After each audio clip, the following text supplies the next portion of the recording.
Hago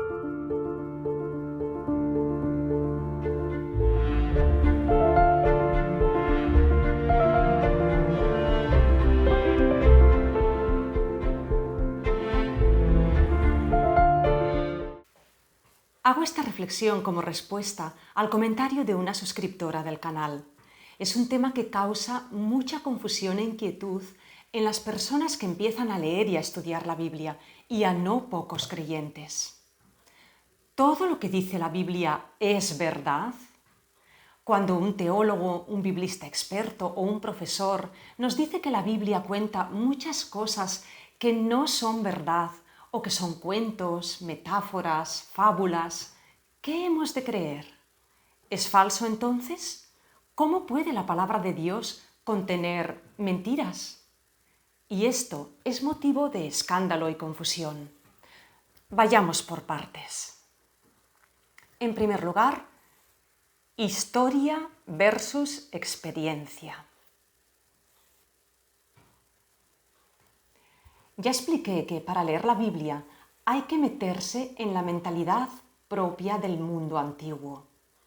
Y una de las cosas que hemos de aprender es que los antiguos no concebían la historia como nosotros.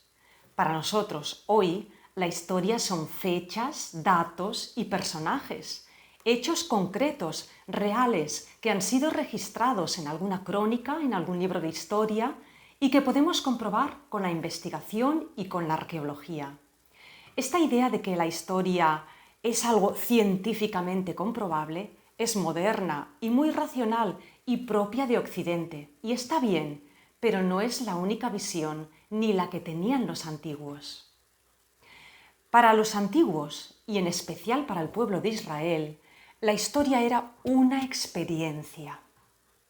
No importaban tanto las fechas y los datos exactos, sino el impacto que esos hechos habían tenido en una comunidad. Si para explicar esto tenían que usar imágenes, recurrir al símbolo, al relato, a veces un poco exagerado o mítico, lo hacían. Por otra parte, la experiencia no es algo puntual que pasa y ya está. Los efectos de esa experiencia, los frutos, el pozo que deja, si te cambia la vida, dura mucho tiempo, te marca para siempre. Para los antiguos judíos, una experiencia como el Éxodo no era un hecho del pasado, era algo presente. En realidad estaba fuera del tiempo y continuamente se podía revivir, reactualizar. Por eso celebraban la Pascua cada año. Era una forma de volver a experimentar esa experiencia de liberación del pueblo a manos de un Dios poderoso y protector. Verdad y hechos reales. En segundo lugar, hay que tener muy claro qué entendemos por verdad. ¡Ay! Esta palabra tan maltratada. Os invito a buscar la definición de verdad en la RAE. La verdad es una palabra que tiene múltiples sentidos y puede significar realidad, pero también sinceridad, autenticidad, veracidad. En realidad, verdad es un concepto filosófico y existencial y significa algo sólido y firme que no cambia. Otra cosa son los hechos, los sucesos, lo que está pasando cada día, lo que decimos que es real frente a lo imaginado o a lo inventado. Pero verdad y hechos reales no son exactamente lo mismo, porque la verdad va mucho más allá de lo que está pasando aquí y ahora. En clave religiosa y cristiana, la verdad siempre está asociada a Dios. Jesús lo dijo: yo soy el camino, la verdad y la vida. La verdad para nosotros es Jesús. La verdad es su vida, la verdad es el amor de Dios que nos transmite. La verdad es la palabra que se nos da. La verdad es la presencia divina que sostiene todo cuanto existe. Ahora bien, ¿cómo explicar la verdad de Dios? Dios es un misterio inabarcable. Se puede explicar su verdad de muchas maneras. Los griegos, por ejemplo, se lanzaban a filosofar y a idear teorías. Usaban la razón y la argumentación lógica. Pero los pueblos orientales, como el judío, tenían otra forma de explicar la verdad: el relato. Un griego te soltaría un discurso filosófico, un judío te contaría un cuento. Jesús utilizó este sistema.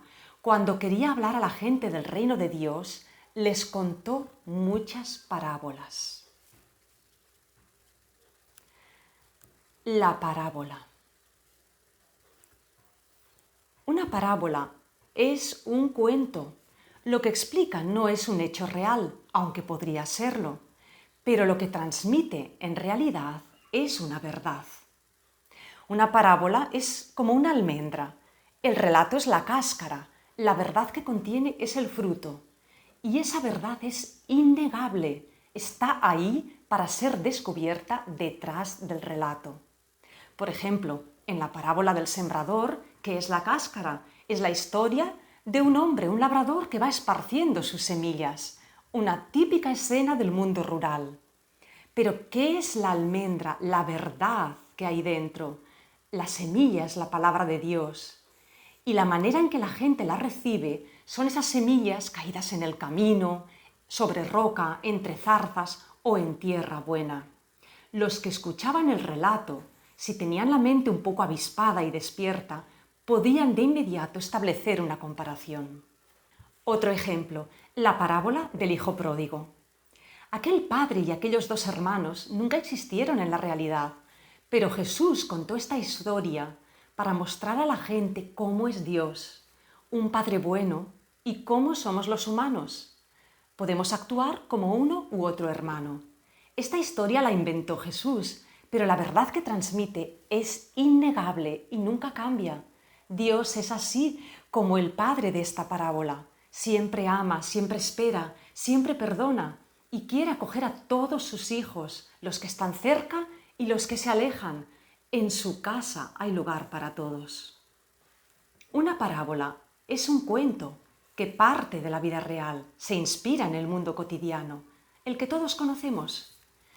Es un relato inventado, sí, pero lo que cuenta nos lleva a una verdad más profunda, a un mensaje que nos habla de la realidad de Dios, de cómo es Dios y cómo actúa. De esta manera, el relato, sin ser un hecho real, científico, comprobado, se convierte en un vehículo de la verdad. Y esto sucede con muchos pasajes de la Biblia, incluidos los más famosos y conocidos.